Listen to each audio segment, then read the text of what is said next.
Bonjour à toutes et à tous. Bienvenue dans notre émission À l'origine. Ce matin, nous sommes dans la somptueuse synagogue de la rue de la Victoire, au cœur de Paris, dans le 9e arrondissement. Et nous avons l'honneur d'être reçus par le rabbin de cette synagogue, Moshe Sebag. Moshe Sebag, bonjour. Bonjour Steve. Vous avez coécrit avec Armand Laferrère un livre intitulé « L'éternité des Juifs ». L'éternité des Juifs, puisque malgré des siècles de persécution, d'exil, la dévastation de la Shoah, le peuple juif a survécu et a préservé ses traditions et ses principes religieux. Tout d'abord, pour vous, qu'est-ce que ça signifie, le peuple juif ? Le peuple juif, c'est un peuple qui a su garder une tradition, une langue, un rêve, un espoir. Est-ce que nous sommes une religion ? Oui, nous sommes une religion, mais il y a des juifs qui ne croient pas ou qui ne sont pas pratiquants. Alors, est-ce qu'ils ne sont pas juifs ? Est-ce que c'est une nation ? Alors, nation. Nous espérons tous retourner à la terre d'Israël, mais nous n'habitons pas, nous étions exilés et nous sommes restés juifs. Alors, c'est quoi un juif ? Et dans les livres, je mentionne, c'est une famille. C'est une grande famille parce que dans la famille, il y a des composants très différents. Et dans cette famille, je peux appartenir à un autre peuple qui a décidé de rejoindre le peuple d'Israël depuis le début, depuis la sortie d'Égypte. Il y avait des Égyptiens qui rejoignaient le peuple d'Israël. Et ils sont devenus une partie parce qu'ils partagent avec nous la même histoire. Il peut appeler nos patriarches et nos matriarches comme un juif qui est né juif. Alors, voilà un aspect beaucoup plus large d'être juif.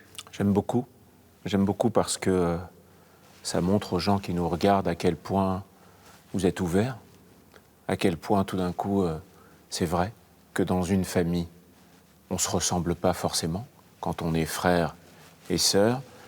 Et au lieu de me donner des affirmations, vous faites un peu comme le personnage de Shylock dans Le Marchand de Venise de Shakespeare. Vous vous posez des questions à haute voix en tentant d'y répondre.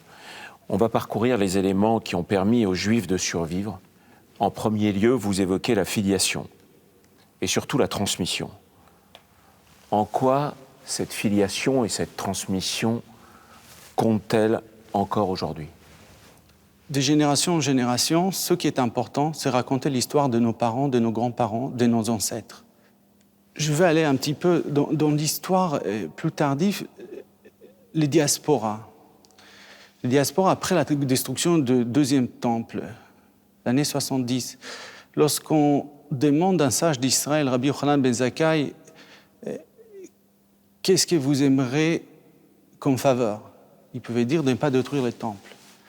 Mais il a compris qu'au plan éthique, le peuple a été détruit à l'intérieur. Et maintenant, il faut construire. Et il décide de garder un lieu pour les études. C'est Yavne, la ville de Yavne. Et depuis, ce qu'on voit l'important, c'est d'instituer des écoles. Et une ville qui n'avait pas une école, c'est une ville qui est là pour détruire ses habitants, détruire l'humanité. Quand on étudie un petit peu, on s'aperçoit en fait que nos héros sont des passeurs. Ce ne sont pas du tout des combattants, contrairement à l'image qu'on pourrait avoir de l'extérieur quand on ne connaît pas ni la Bible, ni le Talmud, ni la Torah. Il y a quelque chose de très singulier dans votre livre, c'est que vous donnez une place à la femme qui éveille une curiosité, parce que tout d'un coup, on se demande pourquoi et comment. Il y a un chapitre qui s'appelle « L'éternité par les femmes ». Et vous dites, encore faut-il que les hommes leur laissent assez de pouvoir pour que la société puisse bénéficier de ces qualités les femmes de la Bible auraient-elles déjà des pouvoirs et lesquels? Les femmes en Israël, on voit déjà dans l'histoire des patriarches, mais en Égypte, qui était Moshe s'il n'avait pas sa sœur Myriam, qui était à l'initiative d'encourager les peuples, de continuer à se fructifier. Qui était Moshe sans la fille des pharaons, Bithia? Qui était Moshe sans son épouse Tzipora?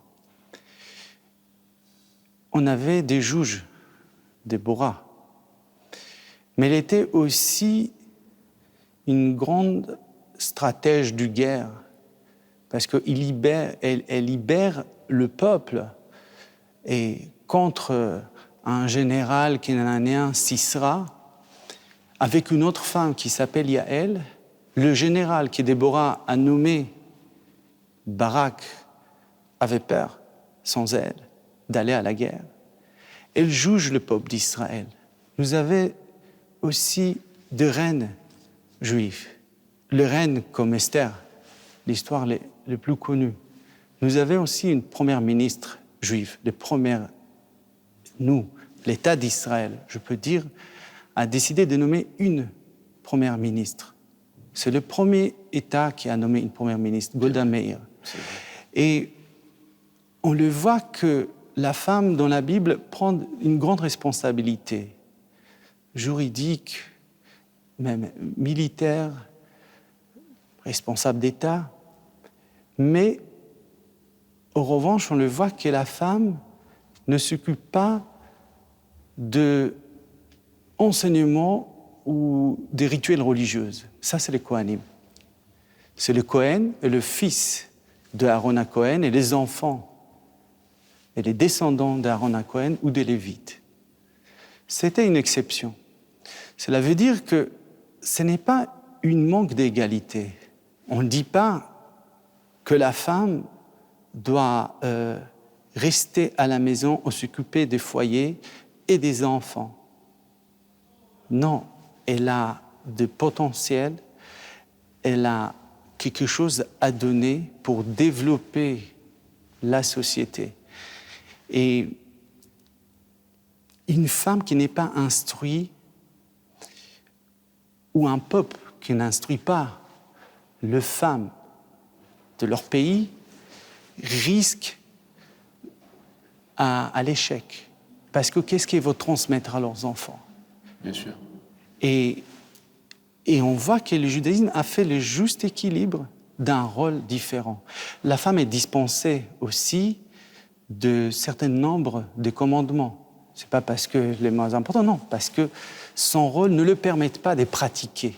Et c'est ça qui fait qu'à votre avis, il y a quelque chose de très beau quand on regarde la langue hébraïque, c'est qu'en fait, les mots sont un et font un mot, et les lettres ne sont jamais collées.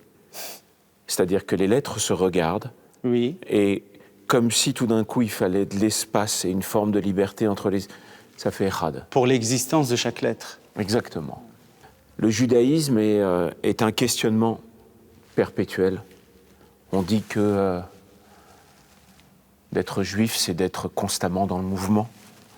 Est-ce que cette remise en question permanente, l'acceptation de différents points de vue, ont joué un rôle dans la pérennité du peuple juif? Il a joué un rôle très important dans la pérennité parce qu'il s'agit ici du développement de chaque individu au sein d'une société. Est-ce que ça ne devient pas une force de ne pouvoir être pas d'accord tout en s'écoutant et en se respectant? Oui. Alors, c'est pas d'accord. Des fois, c'est un grand mot dans nos jours. Je ne suis pas d'accord avec vous. Mais c'est savoir respecter la diversité d'opinions qui font un. Les gens ont peur que l'autre pense différemment qu'eux. Ils ont peur. Pourquoi? Ils pensent qu'il va déraciner son identité et son existence. C'est psychologique. Mais en fait, en revanche, le judaïsme nous donne la possibilité de poser des questions et de comprendre différemment le sujet. Et ça, c'est un grand enrichissement. Et ça, c'est la place de l'individu au sein de la communauté. Je ne peux pas dire que je crois plus que vous, ou vous croyez plus que moi, ou que vous pratiquez mieux que moi. Ce n'est pas une question dans le judaïsme. Vous avez votre façon de croire et j'ai la mienne. C'est ça qui est incroyable. Voilà, c'est intime. Totalement. C'est intime. Et c'est parce que c'est intime que c'est universel. C'est universel, et c'est une richesse, et c'est une liberté de l'individu, et chacun trouve sa place au sein d'un peuple. C'est la façon de vivre aujourd'hui dans un pays comme Israël, où il y a une diversité incroyable, Oui. ce qu'on ne filme malheureusement jamais, mais où on voit que les gens arrivent à vivre ensemble alors qu'ils sont complètement différents, et dans leur façon de voir le pays, et dans leur judaïsme, et dans leur religion, et dans tout ce qui s'ensuit. Dans votre livre, vous abordez aussi l'aspect politique. Dans la Bible, les pouvoirs étaient séparés entre le roi, les prophètes, les juges et le prêtre. En quoi cet équilibre politique, selon vous, a joué dans l'éternité des Juifs? L'État d'Israël, dès le début, qui est basé sur l'esprit de la Bible. Pourquoi? Il y a une démocratie. Les peuples vont élire le dirigeant. Le Premier ministre ne peut pas rester à vie pour diriger, et il compose son gouvernement avec des partis qui pensent différemment que lui, et un ministre israélien peut contredire les premiers ministres. C'est quelque chose impensable. Et ils ne peuvent pas rentrer dans les affaires des traditions et de la religion. Il y a les rabbinats d'Israël. Il y a les contre-pouvoirs en Israël. Les juges ne sont pas nommés en Israël par les gouvernements, c'est une cooptation. Et là, on trouve cette idée de séparatisme de pouvoir qui donne la liberté de l'individu au sein d'un peuple. Cette idée-là nous accompagne lorsque nous avons été en exil. On rêvait avoir un État comme ça. Et c'est fait une partie de ce que je parle dans les livres L'Éternité. Il y a la tradition qu'on a gardée, on a transmis. Il y a la pratique et la croyance. Mais l'État d'Israël fait une partie de ce rêve, mais surtout pourquoi? Pour impliquer cette politique de séparatisme, de jugement, de liberté. Il y a quelque chose qui est très inspirant dans ce livre, c'est que ça nous donne envie de rêver grand, parce que vous abordez toutes les thématiques qui font partie de la vie de chaque être humain, c'est-à-dire la place de la femme, l'éternité et la femme, la famille, comme quoi on ne peut pas être d'accord forcément, avoir chacun son idée et pouvoir vivre ensemble, le monde politique, le monde du sacré, le monde de la tradition, le monde de la transmission. Donc vraiment, merci, Rabbin Moshe Sobag. Merci beaucoup. Merci à vous tous de nous avoir suivis. Je vous souhaite une bonne semaine, un bon dimanche. Prenez soin de vous et à très bientôt pour découvrir ensemble de nouveaux horizons.